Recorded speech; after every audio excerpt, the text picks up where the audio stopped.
நான் ஜாயின் பண்ணி இதோட வந்து 4th month கம்ப்ளீட் ஆகிருக்கு ஜூலையோட. ஆனால் நான் ஜாயின் பண்ணிவிட்டு நான் இந்த பிஸ்னஸ்க்கு இந்த ஆக்சிஸ் இந்தியாவுக்குள்ள வந்ததுக்கு மெயின் ரீசன் வந்து எனக்கு வந்து சிஇடி நம்ம சீஃப் எக்ஸிக்யூட்டிவ் டைரக்டர் செல்வி சிஸ்டர் தான் எனக்கு இதுக்கு அவங்களுக்கு வந்து இந்த டைமில் வந்து நான் ரொம்ப தேங்க்ஸ் சொல்லிக்கிறேன். நெக்ஸ்ட்டு வந்து நம்ம VP sir, Santosh sir, next பார்த்தீங்கன்னா நம்ம ஹரி சார், இவங்க எல்லாமே எனக்கு ரொம்ப சப்போர்ட்டாக இருக்காங்க. இந்த பிஸ்னஸில் வந்து நான் ஒரு ஐடி ஃபீல்டில் ஒர்க் பண்ணியிருக்கேன். கிட்டத்தட்ட நான் ஒரு 17 இயராக வந்து ஐடி ஃபீல்டில் ஒர்க் பண்ணிட்டு இருக்கேன்.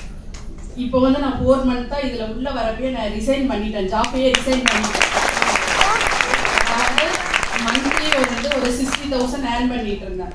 இப்போ எனக்கு என்னன்னா இந்த பிஸ்னஸ்ல வந்து என்ன பிடிச்சிருக்குன்னா ஃபர்ஸ்ட் எனக்கு வந்து 1800 வந்துச்சு, நான் 780 போட்டு உள்ள வந்தேன். நெக்ஸ்ட் பாத்தீங்கன்னா திரும்ப ஒரு 2 ஐடி போட்டேன். ஆனா இந்த பிசினஸ்ல என்ன பிடிச்சிருக்குன்னா நான் அவ்வளோ என் அக்கௌண்ட்ல அமௌண்ட் வந்தப்ப எனக்கு ஒரு ஹாப்பினஸே இல்லை. இதுல ஒரு 1800 வந்துச்சு, நெக்ஸ்ட் மந்த் 3600 வந்துச்சு. அப்ப என்ன நினைச்சேன்னா ஓ இதுல ஏதோ ஒண்ணு இருக்கு. இதுல இன்னொன்னு என்னன்னா நம்ம வேலெட்டுக்கே வருது பாத்தீங்களா, அது எனக்கு ரொம்ப பிடிச்சிருக்கு. அது பேங்க் அக்கௌண்ட்டுக்கு போகாம நம்ம மொபைல்லே வருது, எனக்கு ரொம்ப இன்ட்ரெஸ்ட் பிடிச்சிருந்துச்சு. சரி வாட் நெக்ஸ்ட் என்ன அப்படின்னு சொல்லிட்டு நான் வந்து என் அப்ளைன்ல கேட்டேன் என்ன பண்ணலான்னு. கேட்டுட்டு 2 month வந்து நான் ஸ்லோவா தான் இருந்தேன் ஜாயின் பண்ணிட்டு. ஆனா அவங்க என்ன பண்ணுவாங்க, செல்வி சிஸ்டர் வீட்டுக்கு வந்துருவாங்க, வந்துட்டு போட்ட பீஸாவை எடுக்க வேண்டாவா என்னன்னு சொல்லி ரொம்ப என்ன மோட்டிவேட் பண்ணி கேட்டுட்டே இருப்பாங்க. நெக்ஸ்ட் என்ன பண்ணலான்னு கேட்பேன், நீங்க வாட்ஸ்அப்ல ஸ்டேட்டஸ் வைங்க. அதுக்கப்புறம் நெக்ஸ்ட் என்ன பண்ணுங்கன்னா நீங்க வந்துட்டு ஸ்டேட்டஸ் வைக்கிறதோட ஜூம் மீட்டிங் அட்டென்ட் பண்ணுங்கம்பாங்க. ஓகே அப்படின்னு சொல்லிட்டு நான் ஸ்டேட்டஸ் வச்சேன். ஆனா எனக்கு ஃபுல் ரிசல்ட் வந்து என் வாட்ஸ்அப் ஸ்டேட்டஸ் பார்த்து தான் எனக்கு ஃபுல் ரிசல்ட்.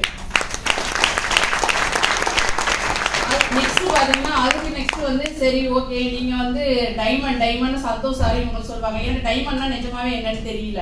டைமண்ட்ங்கிறாங்க, என்ன டைமண்ட் எனக்கு புரியவே இல்லை. ஆனா வந்து சரி ஓகே ஏதோ சொல்றாங்க நம்மளும் செய்வோம். அவங்க கூட போனா அது வரைக்கும் எனக்கு டைமண்ட்னா எவ்வளவு முடிக்கணும் என்னெல்லாம் தெரியாது. டெய்லி 7:50 டெய்லி கிளம்பிடுவோம் நாங்க 2 பேரும், செல்வி சிஸ்டரும் நானும். டெய்லி போயிட்டு அப்பாயின்மெண்ட் பார்ப்போம். இதுல வந்து பாத்தீங்கன்னா லாஸ்ட் இந்த நான் டைமண்ட் முடிக்கிற 2 weeksமே என் ஹஸ்பண்டுக்கு ஆப்ரேஷன் ஹாஸ்பிட்டல்ல இருப்பாரு. டெய்லி ஹாஸ்பிட்டல்ல ஒரு 5 days இருந்தோம். இவங்க சிஇடி மேம் வந்து அங்க வந்துருவாங்க, செல்வி மேம் ஹாஸ்பிட்டலுக்கே வந்துருவாங்க. வந்துட்டு அங்க உட்காந்து இந்த ஐடிஸை பத்தி டிஸ்கஸ் பண்றது, யார்கிட்ட பேசுறது என்ன இதெல்லாம். ஆனா என் டீம் வந்து எனக்கு ஃபுல் சப்போர்ட் பண்ணாங்க. என் டீம்ல உள்ளவங்க அந்த வீக் நான் ஹாஸ்பிட்டல்ல தான் இருந்தேன். ஆனா நான் எந்த ஒர்க்கும் பண்ணல. ஆனா எனக்கு வந்து 14,400 அந்த வீக் இன்கம் வந்துச்சு. அப்ப வந்து இதுல ஏதோ ஒண்ணு இருக்கு, அது என்னன்னு நம்ம தெரிஞ்சுக்கணும். திரும்ப வீட்டுக்கு வந்ததுக்கு அப்புறமே ஒரு 3 days தான் அவர் கூட ஸ்பெண்ட் பண்ணேன். திரும்ப வந்து நான் பாட்டுக்கும் சரி ஓகேன்னு சொல்லி அவரு. ஆனா என் ஹஸ்பண்ட் வந்து எனக்கு சப்போர்ட் இல்லைன்னா நான் இந்த நிலைமைக்கு இந்த ஸ்டேஜ்ல ஏறி இருக்கவே முடியாது. ஆபீஸ்ல வந்து ஃபைல் நல்லா பண்ணா என்ன பண்ணுவாங்கன்னா 2 ஃபைல் எக்ஸ்ட்ரா தருவாங்க, பைசா எக்ஸ்ட்ரா கொடுக்க மாட்டாங்க. ஆனா இந்த இதுல வந்து நம்மளுக்கு அமௌண்ட்டும் கொடுத்து மாலை மரியாதை ரெகக்னிஷன் இது எல்லாம் கொடுத்தாங்க. ஆனா நான் இந்த தருணத்துல ஒண்ணு சொல்லிக்கணும்னு நினைக்கிறேன். நான் ஹாஸ்பிட்டல் இருந்தப்ப நாங்க ரிலேட்டிவ் யாருக்குமே சொல்லல என் ஹஸ்பண்டுக்கு இந்த மாதிரி பிரச்சனை ஆப்ரேஷன். ஆனா வந்து சிஸ்டர் நீங்க கொஞ்சம் வாங்கல ப்ளீஸ். எனக்கு ஹாஸ்பிட்டல்ல ஃபுல்லா எனக்கு சப்போர்ட்டா இருந்தாங்க. ஆப்ரேஷன் தேட்டர்ல அவரை கூட்டிட்டு போறப்ப பசங்களை ஸ்கூலுக்கு அனுப்பிச்சிட்டு நான் இங்கிருந்து 8:20 போறேன். அதுக்குள்ளே என் ஹஸ்பண்ட் ஆப்ரேஷன் தேட்டர் எனக்கு ஃபுல் சப்போர்ட்டாக இருந்தது.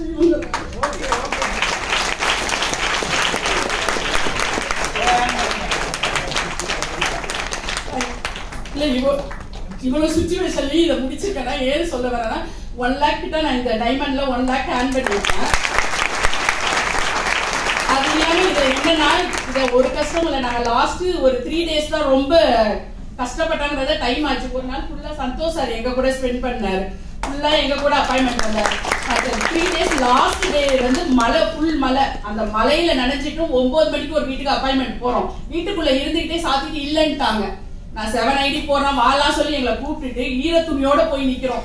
கதவை க்ளோஸ் பண்ணிட்டு இல்ல நாங்க அவ வீட்லயே இல்ல அந்த பொண்ணுன்னு சொல்லி எங்களை வெளியில அனுப்பிச்சிட்டாங்க. சரி ஓகே அதோட வந்துட்டு நாங்க ஒரு ஹோட்டல்ல உட்காந்து ஃபுல்லா என்ன ஐடி எவ்வளவு வந்திருக்கேன்னு நாங்க எல்லாமே செக் பண்ணோம். ஆனா இது என்னன்னா எஃபர்ட் போட்டா கண்டிப்பா பலன் இருக்குங்க. சார் சொல்றாரு தாய்லாந்து கண்டிப்பா அச்சீவ் பண்ணலாம், அது பெரிய மேட்டரே கிடையாது. தாய்லாந்து கண்டிப்பா என் ஹஸ்பண்ட் என்ன சொல்றா, தாய்லாந்து நீ போகாத அச்சீவ் பண்ணு, ஃபர்ஸ்ட் ஆளா அச்சீவ் பண்ணேன், அதுக்கு டிக்கெட் வேற யார்ட்டா நான் கொடுத்துட்றேங்கிறாரு. ஆனா நீ போக கூடாது, அந்த தாய்லாந்து பேரை கேட்டாவா ஒரு டென்ஷன் ஆயிடுறாரு, நீ போகாத அப்படின்ட்டாரு. அதனால நான் கண்டிப்பா அச்சீவ் பண்ணுவேன், எல்லாராலையும் அச்சீவ் பண்ண முடியும். இன்னும் ஒரே ஒரு ரிக்வஸ்ட், நீங்க எல்லாரும் ஒரு ஐடியில இருந்து ஒரு 5 ஐடிக்குள்ள போட்டிருந்தீங்கன்னா எல்லாருமே இந்த வீக்ல 7 ஐடியா அதை சேஞ்ச் பண்ணி 7 ஐடி சேஞ்ச் பண்ணாதான் இப்ப நீங்க இன்கம் பார்க்க முடியும், எல்லா பெனிஃபிட்டுமே அடைய முடியும். நான் வந்து 16 ஐடி போட்டிருக்கேன். என் ஹஸ்பண்ட் நேம்ல லாஸ்ட் வீக் ஒரு 7 ஐடி போட்டேன்.